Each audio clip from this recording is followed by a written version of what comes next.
اعوذ باللہ من الشیطان الرجیم، بسم اللہ الرحمن الرحیم۔ ناظرین گرامی السلام علیکم۔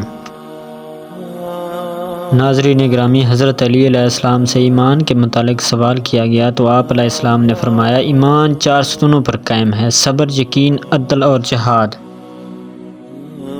اس لیے کہ جو جنت کا مشتاق ہوگا وہ خواہشوں کو بھلا دے گا، اور جو دوزخ سے خوف کھائے گا وہ محرمات سے کنارہ کشی کرے گا، اور جو دنیا سے بے اعتنائی اختیار کرے گا وہ مصیبتوں کو ساحل سمجھے گا،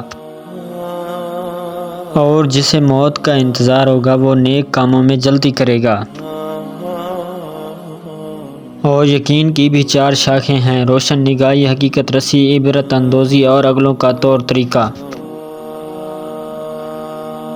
چنانچہ جو دانش و آگاہی حاصل کرے گا اس کے سامنے علم و عمل کی راہیں واضح ہو جائیں گی، اور جس کے لیے علم و عمل آشکارا ہو جائے گا وہ عبرت سے آشنا ہوگا،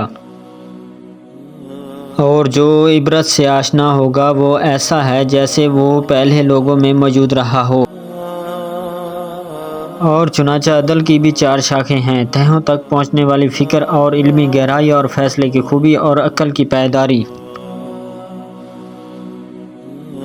چنانچہ جس نے غور و فکر کیا وہ علم کی گہرائی سے آشنا ہوا، اور جو علم کی گہرائی میں اترا وہ فیصلے کے سرچشموں سے سیراب ہو کر پلٹا، اور جس نے حلم و بردباری اختیار کی اس نے اپنے معاملات میں کوئی کمی نہیں کی اور لوگوں میں نیک نام رہ کر زندگی بسر کی۔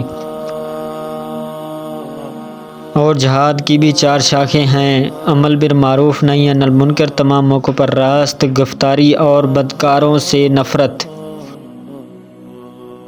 چنانچہ جس نے امر بالمعروف کیا اس نے مومنوں کی پشت مضبوط کی، اور جس نے نہی عن المنکر کیا اس نے کافروں کو ذلیل کیا، اور جس نے تمام موقعوں پر سچ بولا اس نے اپنا فرض ادا کیا، اور جس نے فاسقوں کو برا سمجھا اور اللہ کے لیے غضبناک ہوا اللہ بھی اس کے لیے دوسروں پر غضبناک ہوگا اور قیامت کے دن اس کی خوشی کا سامان کرے گا۔